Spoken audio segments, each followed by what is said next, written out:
everyone, welcome to Current Affairs with Jyotsna Sharma, my exclusive show that focuses on current affairs and events that are relevant to you. First and foremost, I wish all the wonderful women out there a very happy International Women's Day. Today we are here to celebrate this Women's Day in a very special way. We are celebrating the Indian American women in technology, and we will take you to their success journey through them as they are with me in the studio tonight.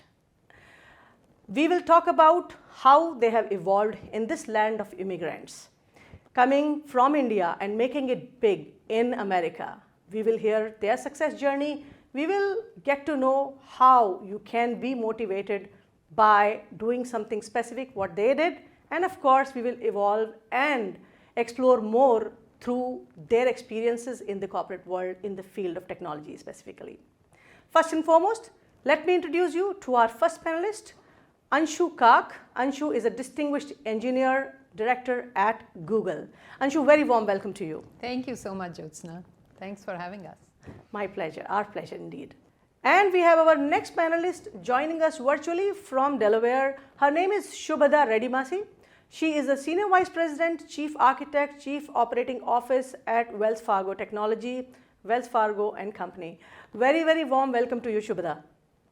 Thank you, Jyotsna. Thank you for having me today. I am super excited to share my journey with the audiences here, as well as the other women panelists here. So, thank you, Shubhada. We are equally excited. And now let me introduce you to our third panelist. Her name is Purvi Shah, and she is a Vice President with American Express. Purvi, very, very warm welcome to you. Thank you so much for having me here. It's so exciting to be here with the distinguished panelists and yourself. Thank you so much.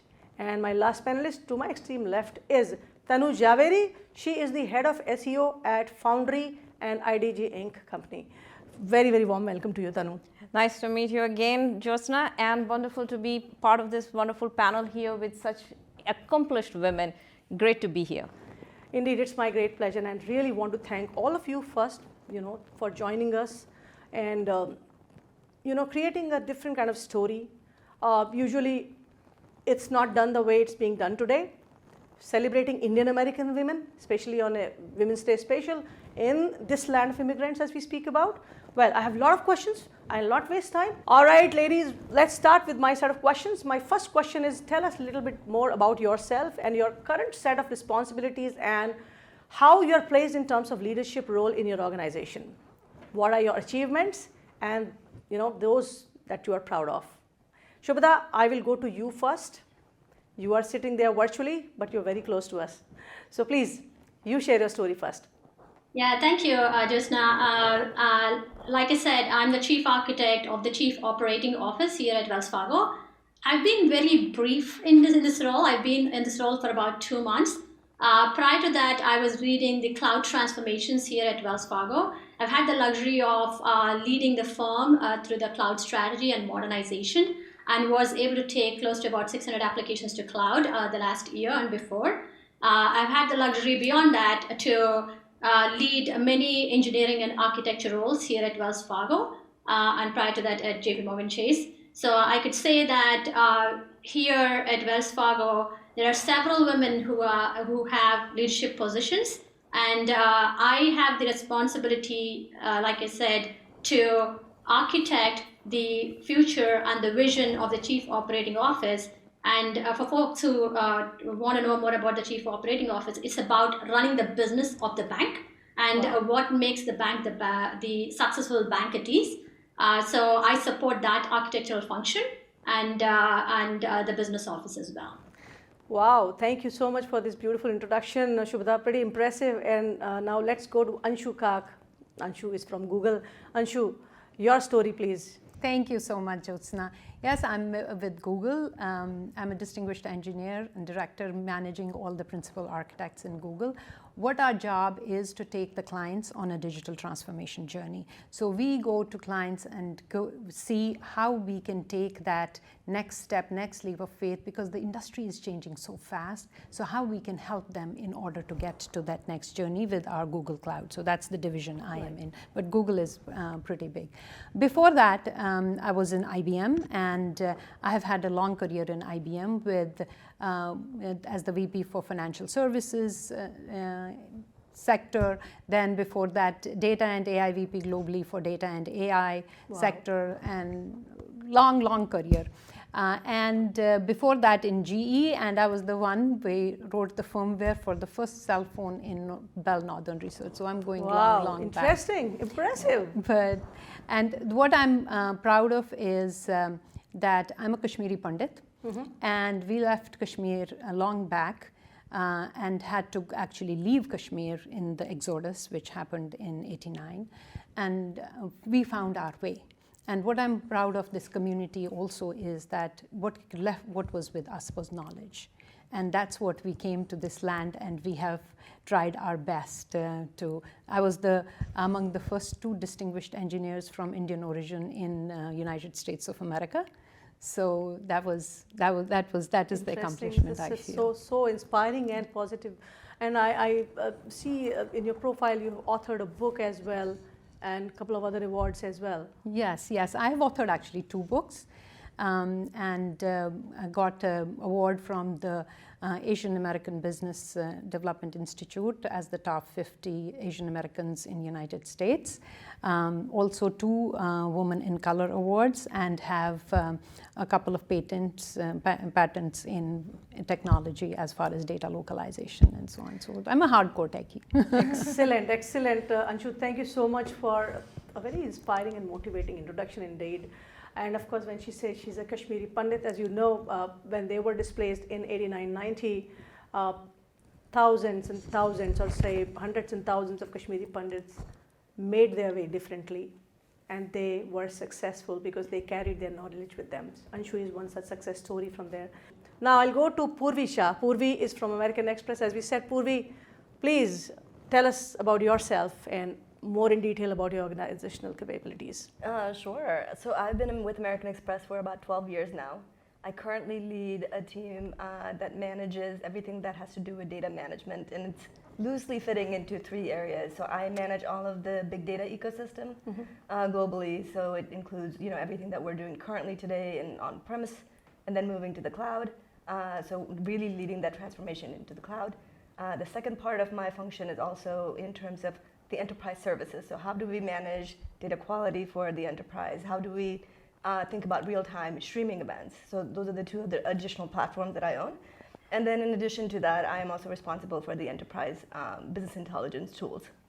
And prior to this current role, I was responsible for creating Customer 360 for American Express. That's excellent. Yeah, and in terms of accomplishments that I'm really proud of, I have achieved 2 U.S. patents, which is really exciting. And interesting.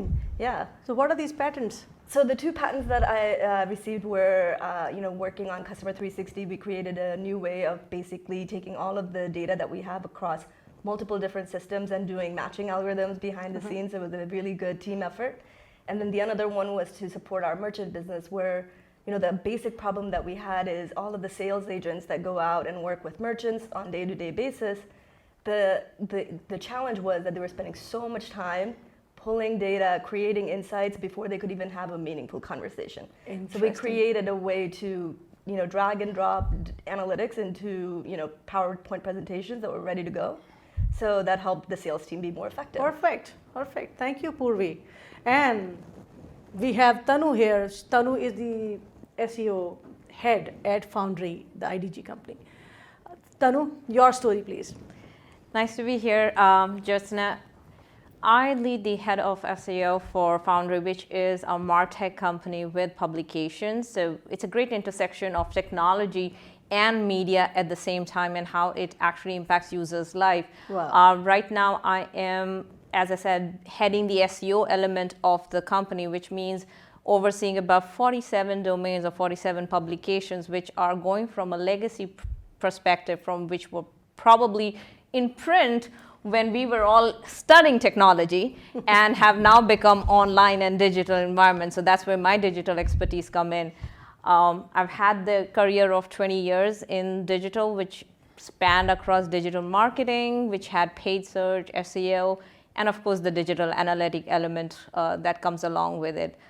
In terms of lovely accomplishments that we have seen here for the ladies, we all have had some footprints in our industry, but I think the one that's favorite of mine is for my volunteering work, where my industry recognized my volunteering work and they gave me an award for that. And that was special, that my industry, Excellent. the search industry, recognized that I was doing something outside the work, and that's a special one for me. And what is your volunteer work? I volunteer for an organization called Awake, and that helps South Asian women for domestic abuse victims. Wow, thank you for this, beautiful introductions. I mean, so much they have accomplished in their life. So my second question is about why did you prefer to choose a career in technology, and what motivates you to be where you are today? And again, I'll go to Shubhada here for answer first, and then I'll go to other panelists. Shubhada. Thank you, Jyotsna. That's an interesting question, and I hope to interest all of you guys with my journey as well. So I was always about tinkering things. So I was somebody who would take out the telephones from at the house, take out the television, fix it back. You won't believe how many things I would have spoiled in my household, not being able to fix back things that I've opened up. So I was somebody who was always tinkering growing up.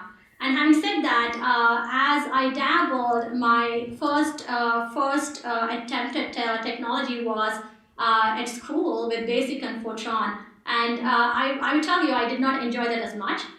Then somehow there was this whole league of people going into computer science, and I wanted to be that person who also learned computer science. So I started my computer science engineering. And I really, really enjoyed the journey towards microprocessors and coding on small little pieces and chips. So my first job was actually coding on microprocessor chips. And while I enjoyed that, I then started on the side building websites on the side. And I realized that something that I can feel, touch, and put in front of people visually, where people can react to, was something that appealed to me very much. Then I joined in a consulting firm, a leading consulting firm in India, and had an opportunity to work with one of the major banks here in the US, and I was blown away by the opportunity. And the fact that I was able to, with the technology I was building, impact millions of customers was giving me a kick every single day, right? So the ability to roll one new feature and look at it and say, oh, how does this impact this customer, this household, this business, and the feedback that you get, and the fact that you can improve based on the feedback and the testing of a new feature. All of that was so intriguing for me. And I've spent about 25 plus years now in banking, and have been able to develop so many different things with technology, experiment with so many innovative things, now being AI, looking at it and saying, okay, the chat bots that are there where you are chatting with a virtual agent. There's so many different things. So I get very excited talking about the journey. But it all started with that tinkering that I was talking about, where I ripped apart telephone sets and started putting back. Yes, there's one big, gigantic ones that we used to have with the rotator phones. That's what I'm referring to when I talked about taking out the telephone sets and putting it back. So that was my journey so far. So, and what motivates me, like I said, was the fact that in my role today, I'm able to impact tens of millions of customers of Wells Fargo through technology, and the fact that when they come to an ATM or when they use their mobile phone for Wells Fargo,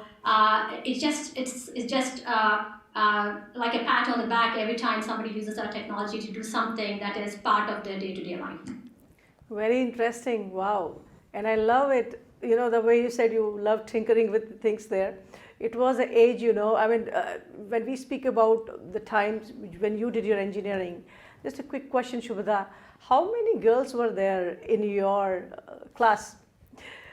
I think I was lucky because I was doing computer science engineering. So in computer science engineering, we were about 12 to 14 girls in the class. So it wasn't as bad. But I'll tell you, some of the other engineering disciplines, like we had onesie, twosie women. So it was, most of them used to hang out with the computer science engineer women because that was the big flock of women that we would see. And I think this is what I find unique about India, right? We talk a lot about diversity in the US, Right. and where we actually talk about how women are not really represented into various positions in the higher up in the organization. But when you look at the Indian frame, I think we see a lot of very accomplished and educated women, and it is phenomenal to see where some of the women have landed themselves. Excellent. That's the reason why I asked, is because that's how we are celebrating the women in technology today, the Indian American women. That's the reason I asked you this question, Shivada. Thank you. Well, I'll go to Anshu. Anshu, what's your take about this question? Oh, I love technology. Actually, it's funny. I had got a seat in medical school, and I was like, "Oh my God, I never want to do medicine." Okay. And then All right. I came to technology. What fascinates me about technology that it keeps you on your tippy toes. It's changing the world every day. There are no 2 days in my job that are the same. Literally, no 2 days in my Interesting. job that are the same, because it's working for the customers, working how we are going to help them to do their business better, right? So coming from the era I came from, it was Pascal. I started with Pascal, then it was C, then it was C++, and then it was Java, and then, it's just, you have to learn every day. Now, for example, AI, I had started working in AI about 15 years back. But that time, AI was not that much prevalent because the compute power was not there. Right. But AI was there. Then I remember when cloud came. Cloud changed the way was like, I remember I was reading one of the journals, and it was like, cloud will be a utility. Seriously? And that is what it is. Wow. It's like electricity. It was already there mentioned like long time back? It was long time. It was ages back mentioned. So now it is coming to fusion, and how the whole world is changing. Before technology teams used to be one side in an organization. Now everybody has the seat on the table as the technologist, because they are looking at you and saying, okay, what next is going to come? How are we going to change our business? Because there are others which are like startups. They are eating the lunch, right? So how are you keeping you on your tippy toes, and how you're changing the world, and how with this generative AI now, oh my God, I wrote once to Bart, and it wrote me all the code. It gave me all the code. So how this whole no-code world will morph, I'm excited to see. Interesting. So a lot of motivation every day for you, as you Every said. day. Every day is a new day for you. Every Anshu. day is a Wow. new day for Thank me. you for that. And Purvi, what motivates you? And of course, why did you prefer to choose career in technology? Yeah, so And one more thing, you are the second generation Indian American here, or Yes. you were born in India? I was born here but raised in India, actually. Really? And then, Okay, interesting. at the ripe age of high school, my parents decided, hey, let's move to the US. Okay, so you were born here, went to India, did your high school, and then came back. Did all the way up to that, yes. Perfect. Yeah. So your answer, please. So for me, Jyotsna, I love solving problems. I love creating best experiences. I love creating, things that are more efficient overall. And for me, I've been very lucky. My career started in the early days, not as far as Pascal, but I would say C++. But in college, I remember my first job was, if you remember Netscape as the Yes. search engine. Yes. They would send us students like reams and reams of search engine queries that were there, and my job was to help classify them. Wow. And so I was like, well, there has to be a better way than me sitting here at midnight trying to figure out, what is the classification, what are the spelling mistakes, and how do we improve the search engine in the future. Fast forward a couple of years, I ended up getting a job at a consulting firm where I ended up being responsible for creating the next generation of application onboarding for kids that required help from like the state government. So how do we do early intervention programs for different types of states, and how do we implement that so the experience is better for the kids, and they don't have to wait in line, they don't have to fill out paper forms. So it's a very inspiring part of my career. This is so interesting. You know what, for the general audience, you know, I mean, if we are talking too much technology, probably the technology is making your life easier. That's what she's talking about when she says, you know, doing those forms, creating those forms for the... That's right. I see it as an enabler, right? And so for me to solve problems and for me to basically be able to do what we do where technology is embedded in everything, and, you know, Anshu talked about this where she said, you know, we don't know what the future holds, but we see it day in, day out, everything from when you wake up and what you do with your phone to when you go to bed and everything in between. And so it is really changing how we work, and technology is nothing more an enabler to solve real problems. So that's definitely what keeps me motivated. Oh, wow. Excellent. Thank you, Purvi. And Tanu, yours is a very, you know, I have invited you specifically, you know, they do all their work and you are the one who promote them. I mean, indirectly, I mean to say yes. Yes, kind of. You make them visible. I mean, not you as in, but Yeah, the my kind of job work does. you do, That's your my job does. work. So tell something about your job, of course, you know, from SEO perspective, people are like, what is SEO? You know, so a little bit, and of course your motivation being in technology, or say a different angle of technology, to be more specific. Right. This maybe I'm aging myself here, but yes, I do understand what Pascal is. So that's not the funny part. But even my career, I graduated out of business school, and this job, Google did not exist as a company when I graduated out of business school. Wow. I was going to be a hotshot advertising executive, and that was my goal, and I wanted to join advertising. And you know, as luck would have it, I got a journalism job in writing in print media. There was no digital magazines back then. Really? What a transition! Okay, interesting. So I wrote in paper magazines about advertising. That was the closest I could get to advertising. And as my life would have it, I got a chance to travel across different continents and countries. And then I said, okay, what can I do for a living? And I thought, yeah, I can still write. And I started writing, and trust me, I sent it through Yahoo Mail. Gmail did not exist. That happened in 2004. So that led to online writing and online experience. And that led to, at one point, everybody wanted to be seen on search engines. So Netscape led to AOL. That led to Yahoo. And then something like Google came along. And it's changed the structure as to how search industry worked. People then started to go online to look for information, and that meant that somebody was going to be the communicator between technology and what was seen by the users. And that's where I come in, and I do that part of the communication, making sure anything that the users are looking for, the information that they're seeking, can be found through these search engines. Interesting.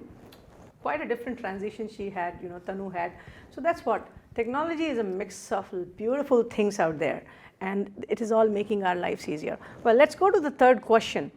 Of course, you all have grown successful, and of course an organization where you work makes you successful.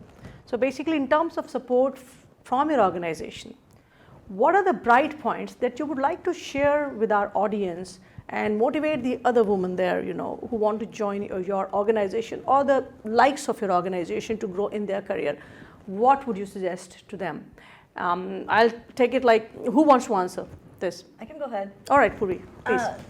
I've been very lucky to work for both consulting company and American Express, where women have been not only promoted but celebrated. And in current environment that I'm in, I actually report into a CDO that's a female CDO, which is really exciting, and she's thriving, which is great to see.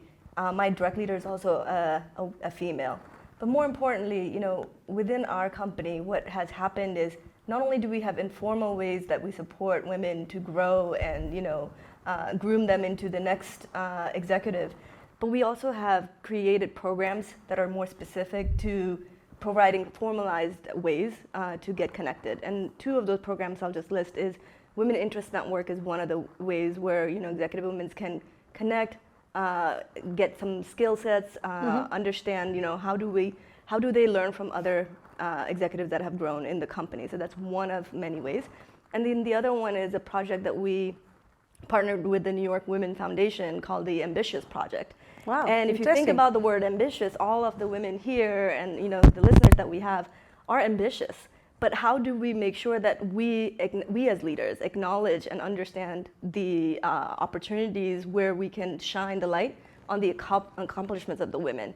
And that's the really important part. So the word ambitious is very deliberate, and the us and the ambitious is how do we support each other, how do we elevate each other, is a program that I'm really proud that American Express has been able to launch in partnership with the New York Women Foundation. Interesting. I'm great support from American Express there as an organization where you can make your career. Thank you, Purvi. Anshu, what would you like to speak about your organization and the support you got? Oh, I'm lucky. Really, I feel I'm lucky to have the organizations I have worked in. Google, an amazing company where I work now, and before it was IBM. And it is the support. It is the support. There is a lot of support, or actually of women executives in our organization. Like my sponsor is a woman, my manager is a woman, and in fact, the whole sales is led by a woman in Google. Excellent. It's Wow. amazing. Google Cloud is led by a saleswoman, and as Purvi said, I would add to that. In Google also there are organizations where we nurture upcoming women and have them mentored and have sponsorship for them. We have one organization which is Women at Cloud, and this is a big organization where it is all about how we can help each other, how we can nurture women, and how we can educate them to get to the next levels. In fact, it has sponsorship from all the executives, and also it grew from 600 to 2,200 in a matter of 8 months. Oh, that's quite a new organization as It's a new organization, Nice. but it has been growing it's growing very fast. much. It's growing very fast. And the other aspect also is that for the executive woman also, there are programs, like we have a director program that how can you get on the boards, which is not easy to find in other companies. So how can they nurture women to get to that next level, and also help whenever they need help, if they need off for some time or anything of that sort. So I'm all for Google as far as women working in Google. Excellent. Actually, what Anshu says is really good, because we share some history here from IBM. Right. We both were. Yes. I was about to proud come of to it. you otherwise also, Tanu. So just add up and then about your support, So- about the support you get from your organization. Apart from the formal mentorship and sponsorship that Anshu already talked about, there are organizations which are called BRGs, or employee groups, which are present in both organizations. I was part of Women in NYC for IBM. I used to lead the leadership squad Nice. for that. Similarly, in the current organization that I'm part of, they also have a BRG, which is also global in nature. It's not just restricted just to the Americas, but it's actually available for our entire global women employees. So all the companies do offer BRGs as well, which are supporting to the women employees across the globe.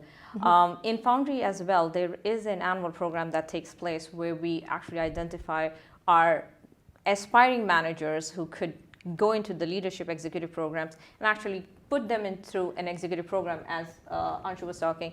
Even in IBM, there was a program where we actually send our employees or female recognizing employees who may want to pursue a higher career into programs for executive training. There are executive leadership trainings in Cornell, one that I've also done myself, which is being offered in these companies. There is executive Excellent. trainings from Harvard that is being offered, and that is what, that's again, the very kind of good. sponsorships companies provide to our employees. And that actually helps in bringing up that element of learning and, of course, representation. At this point of time, if we Very look nice. at just this panel and we look up within our organization, there are enough women leaders who can motivate us. Thank you, Tanu. See, the thing is, why is your story being covered today? You are just 4 here.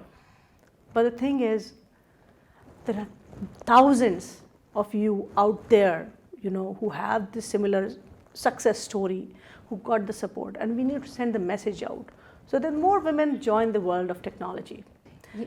Jyotsna, I agree totally with you, because when I see in the trajectory, we have very less women in technology. At present also, when I'm sitting in the conference rooms, we have like so many men and we are like 3 or 2 or 4 That's where it is. ladies. That's why. So we need young girls to take the baton and get into technology.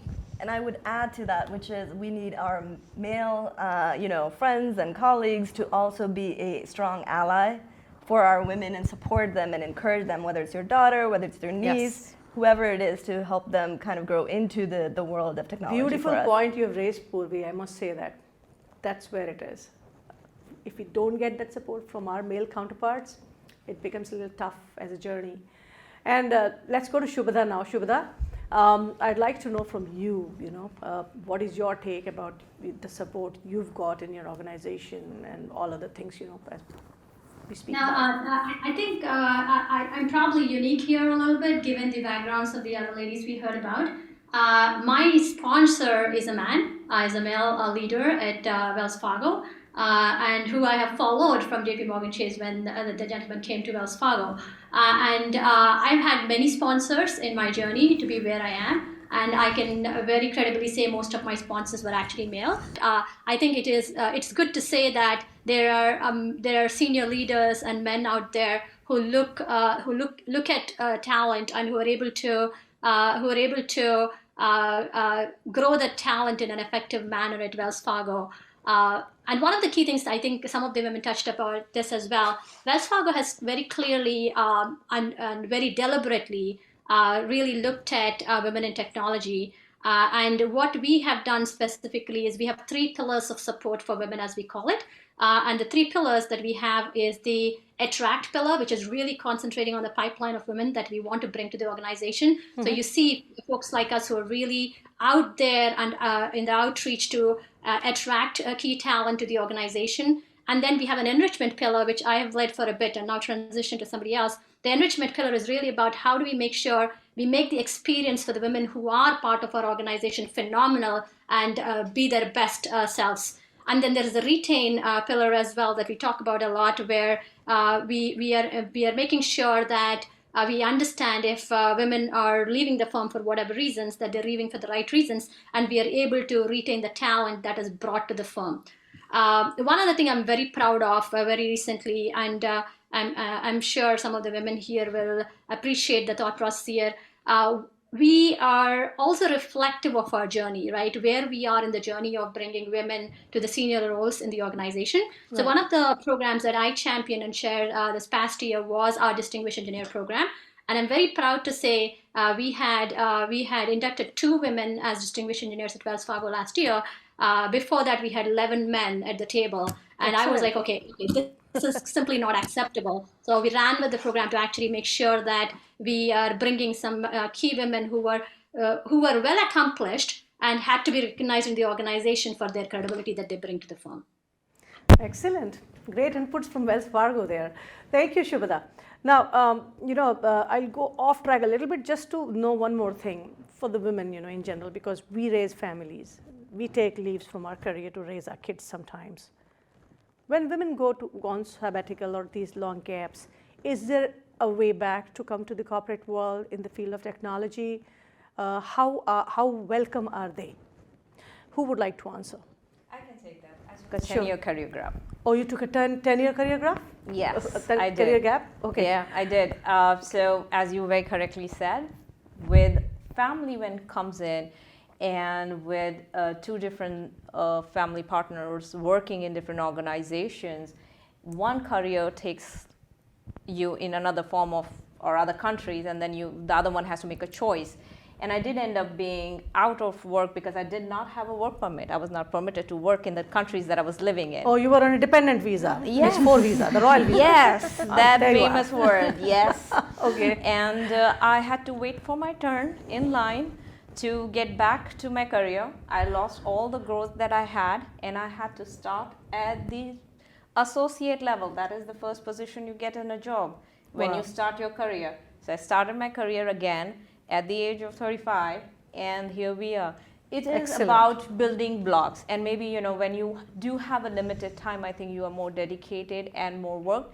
But there are options, and I think most companies actually offer that come back to work. If you see any companies today, they actually offer to say that, you know, there is a concept called working back or come back to work. Even if you think of the Chase ad, if I don't know if anybody recalls that there is a big advertising that they do about this particular aspect another of company bringing. you are taking some other companies. Yes, and I'm not promoting just them. talking about my company, but Okay. there are many. But there are many companies who such have organizations as we which speak say about. bringing Great. back women to work campaigns. And I would just add to that, which is Right. American Express does something very similar, which is how do we welcome them back, but then more importantly, how do we give them the tools and the They need to get really support. trained and, you know, I mean, adjust to the situation Yeah. after that long gap, right? So you Exactly. provide them those tools. Providing training. the tools, but the support and the flexibility that you need, right? Excellent. Because when you come back after This that long needs to break, go out to the audience out there, you know, because they feel, oh, my career is finished. Now where would I begin again? Yeah, I think if I Shubhada. might chime in, a little bit there, right? And I probably am on the other side of the spectrum here a little bit. I haven't taken a break of my career, but I think and funnily or so, with my first child, she's 16 years old now, and when I had her, I had the typical 12-week kind of break that I took. And I think I drove myself crazy and my husband crazy to the point that he was like, when are you going back to work, right? So I think for me it was, I was working all through is what I'd say. But I think phenomenal support is what I'd say. The companies that I worked for at that point of time and the companies that I see and I'm working for right now, I think the flexibility that some of these firms have come up with and have created the structures that support women right now, you should feel very confident even if you are going on the journey of planning a family or really trying to explore yourself in a unique, different way there, that the companies understand what it takes and will provide you that flexibility. So don't be shy to ask if you are one of those folks who are really starting to think about having a family. You don't have to give up your careers for that. Excellent. And Anshu? Yeah, Yes. and I would add to that, and I think there are two aspects to it. One is nowadays there are a lot of breaks, a long break after the maternity. You get 6 months, some companies give 4 months. Interesting. Which is very, very good. Right. And the other aspect, that's the company, because all of us who talked, it's from home, at home. How much support your husband, how much support your family is giving you. Counts a lot. And I think Right. that is very, very important. To be honest with you, I am fortunate enough. My husband gave me full support, and literally within 12 weeks, I was working, and I have never stopped working from that time. But so it's very important for us here to preach that it's not just the company, it's the family also that Indeed. needs to That to counts a support. lot. They say behind every successful man there is a woman, and of course behind most of the successful women there is a man. And I would say some men support, and behind most of the other successful women there are still men who have not supported, and these women became stronger by the day. So I hope you'll agree there. Because there are different stories to the life of a woman, you know, of course, as we speak about the Indian women in general and the setup that we come from, you know, the male-dominated society we come from. Interesting. Okay, let's go to the next question now. It's about, who inspired you to become who you are, or a leader, as I say, and who is your role model? And Anshu, tell me first. Okay, Yours is a very different story altogether, coming from Kashmir, you know. My role model is really, I have two role models. One is my mother. My mother is a big role model. She was a professor in chemistry in 1940s. 1940s. Yeah. Excellent. And that time there was not even a university in Jammu and Kashmir. And that too a professor in chemistry. That too a professor in chemistry. So I had big shoes to fill in. And she was, you know, what I loved about her, she was so dedicated about her job. And at that time, she used to get up at I always think about, she used to get up at 5 a.m., prepare her lesson, 6 a.m. in the kitchen, then cook, get ready, and leave. Though she had good support from my like my grandmother and all, Right. but and never complain. Never I have heard her complaining. And she has been always my role model. And she, every time when I even, recently, when I call her, she's like, "How is your job going? How are you doing in your job? And Excellent. What's happening?" She was always kind of that focused and to the point, and just focus on your career and focus on excellence. And the other role model I have is Ruth Ginsburg.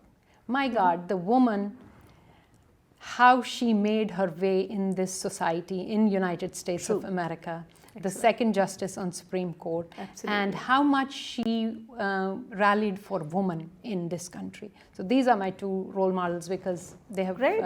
Thank you. accomplished too Thanks. Purvi, who's your role model? So for me, similar to Anshu, it's my parents, both my mom and dad. And my dad specifically because, he was a chemical engineer. In the 70s, he got his degree. For, 15 years, he did chemical engineering, had a plant in India and all of that. And suddenly he woke up and he said, "Hey, I'm going to change everything, become a computer engineer." And he was a self-taught person. Excellent. And just watching him make that bold and career move when he had kids, he had family to take care of. He definitely had a lot of support from his family to do this. Right. But just seeing that was such an inspiration for me. And then for my mom, it was to see that, any situation that we were in, the positive attitude that she had, the can-do attitude, and every problem that came, it was just a smile and keep moving. And that's what I've learned, and that's what I do even in my role, which is you get problems day in, day out. There's not a single day that you don't get a problem and you have to solve it. And it's about being calm, it's being about, being cool, collected, and how do you deal with a problem in a creative way. So for me, it's both of my parents. Excellent. Parents they create our foundation. And when they are your role model, it's all different story, beautiful success story that you create for yourself as you do. Wonderful. Tanu, what about you? Oh, I'm going to go along, but yes, there is a man in my story, my dad. Growing up, I don't know what it was and how he did that. He probably had some magic in him which said I could do anything I've set my heart to. He told me that I could study whatever subjects I want. There was no pressure on getting into medical or engineering, so I studied what I wanted to, pursue a career I wanted to. Right. And for 20 years, through my digital journey, which was so unknown and new, that it actually helped me doing that. And he taught me that no matter where I went, I had a voice and I could speak up and achieve whatever I wanted to. So he gave me that sense of confidence that I still have. Excellent. Fathers are the best mentors for their daughters. Beautiful. Let's go to Shubhada there. Shubhada, who's your role model?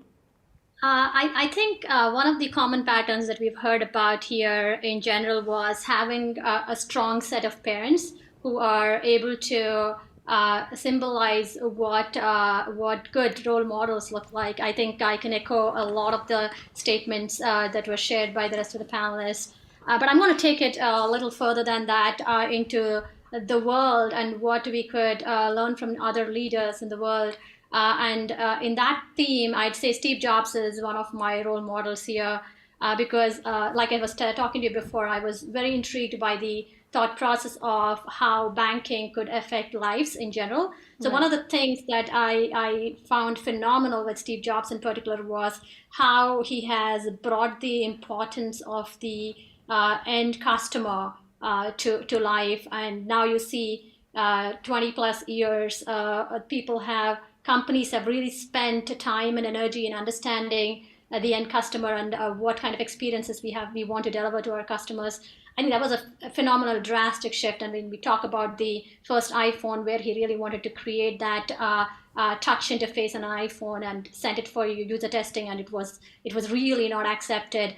And how he still pursued that because that's what he thought was right for the customers, and he delivered that. And now it's a phenomenal thing out there, which is followed by many, many companies. I think that's a great story. And when you start looking at that, it tells you very much that you might fail multiple times and you might take a different approach True. in how you would deal with the hardships that you're going through individually as well. But if you are at it, then you are going to hit a bigger jackpot, for a lack of a better word, right? So I think that's a huge inspirational story right there with Steve Jobs.